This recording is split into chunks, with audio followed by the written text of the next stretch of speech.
Ils avancèrent lentement à pas mesurés entre les arbres verdoyants. Le chant des oiseaux, le bruissement léger du vent ajoutaient une atmosphère mystérieuse à l'île. Soudain, un grand mur de roche apparut devant eux avec l'entrée d'une grotte sombre en son centre. « Allons-y » dit Youssouf, les yeux brillants d'excitation. Esma hocha la tête.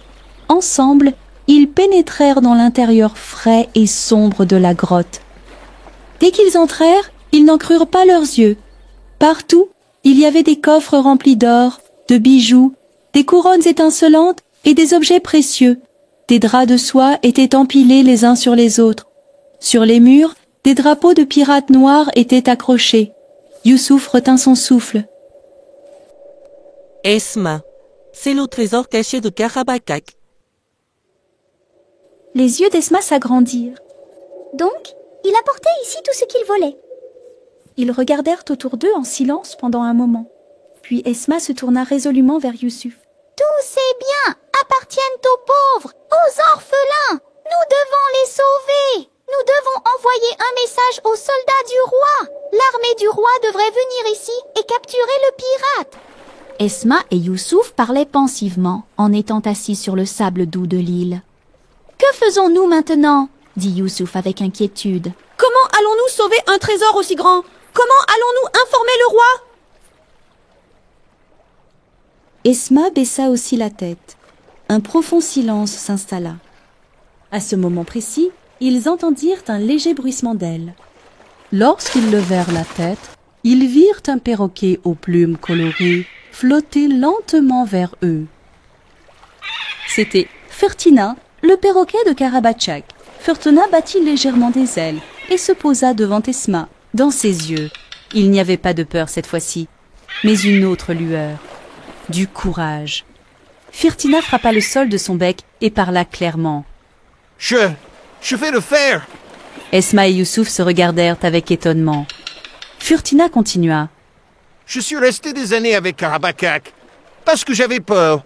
Je n'ai pas pu protester contre ces méchancetés, mais j'ai appris le courage de vous. Je n'aurai plus peur de personne. » Ensuite, il leva le bec avec fierté. « Je promets, je vais lever jusqu'au roi, je raconterai tout. Le trésor, l'île secrète, je dirai tout. » Esma sortit un petit morceau de tissu de sa poche. Elle écrivit un bref mot avec quelques mots. Karabakak, île secrète, marchandises volées, Esma et Youssouf. Ils ont soigneusement attaché le tissu à la jambe de Furtina.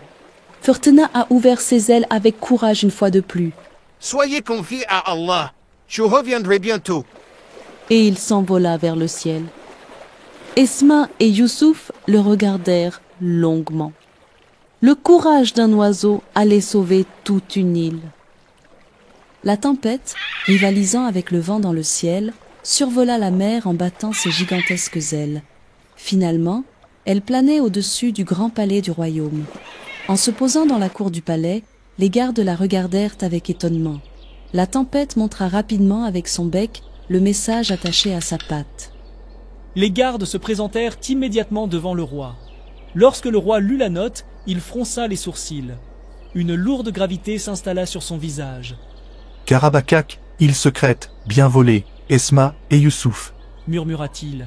Puis, en s'équipant de son épée, il ordonna d'une voix sonore. « Que l'armée soit prête immédiatement. L'oppression du pirate cruel prendra fin. » La puissante armée du roi monta à bord des navires gigantesques. Les armures des soldats brillaient au soleil.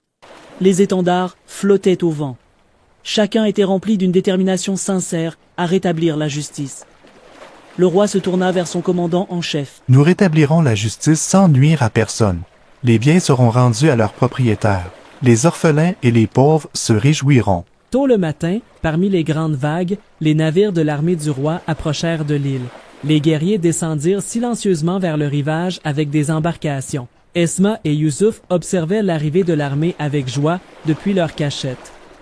Alors que les soldats avançaient vers la grotte, des prières sur leurs lèvres. Karabakak et ses hommes comptaient leurs trésors quand soudain, un bruit se fit entendre. « Rendez-vous, la justice est arrivée. » Karabachak tenta de dégainer son épée, mais il était déjà entouré. Ses hommes ont paniqué et ont essayé de fuir. Mais ils furent tous attrapés, un à un. Leurs mains furent menottées. Leurs têtes se baissèrent, se penchèrent. Tous les biens volés furent transportés dehors dans des coffres. Les ors, les blés, les bijoux avaient été sauvés pour le droit des orphelins, des pauvres et des habitants du village. Le roi se tenait devant la grotte, saluant ses soldats en remerciant Allah. Esma et Youssouf coururent vers le roi. Le roi caressa affectueusement la tête des deux petits héros. La plus grande part de cette victoire vous revient. Votre courage, votre foi et votre bonté ont sauvé toute une ville. La tempête se posa sur l'épaule d'Esma et battit joyeusement des ailes avec son bec. Et ce jour-là, la justice s'éleva vers le ciel comme un soleil. Pirate Karabakak et ses hommes rendirent compte devant la justice, après quoi l'armée du roi partit avec toutes les marchandises chargées dans les navires. Esma et Youssouf étaient aussi sur le navire du roi. Après un long voyage en mer, ils atteignirent enfin les côtes de ce lointain pays d'où était venu l'appel à l'aide. Là-bas, leurs frères musulmans, luttant contre la faim, la soif et la pauvreté, les attendaient. Quand les navires approchèrent du port, le peuple les accueilla, les larmes aux yeux et avec des prières. Esma et Youssouf ont déchargé les sacs avec les soldats. Ils ont distribué les paniers de fruits. Ils ont remis les sacs d'or aux bénéficiaires un par un. Une vieille femme a levé les mains et, regardant le ciel, a dit ceci. « Mon Dieu, soyez satisfaits de vous 1000 fois. Nos enfants seront ravis. Notre table sera remplie.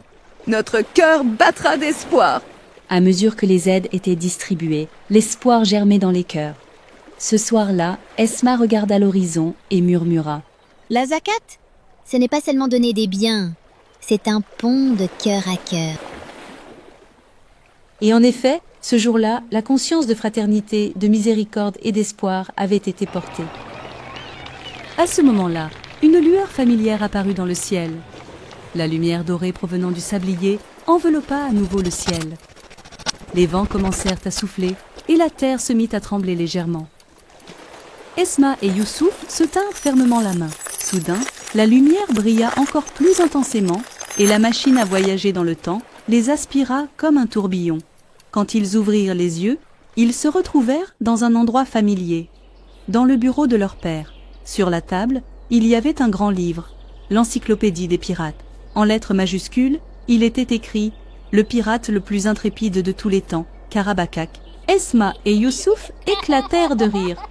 Ils se regardèrent et dirent en même temps « Qui est son père? Nous aussi nous nous demandons. » À ce moment-là, la porte s'entr'ouvrit légèrement et leur père entra avec 2 tasses à la main. Un délicieux parfum de chocolat chaud s'en dégageait. Leur père demanda en souriant « Où en étions-nous, les enfants ?» Esma et Youssouf répondirent en riant à l'unisson. La zakat, ce n'est pas seulement donner des biens, c'est un pont de cœur à cœur. Hein?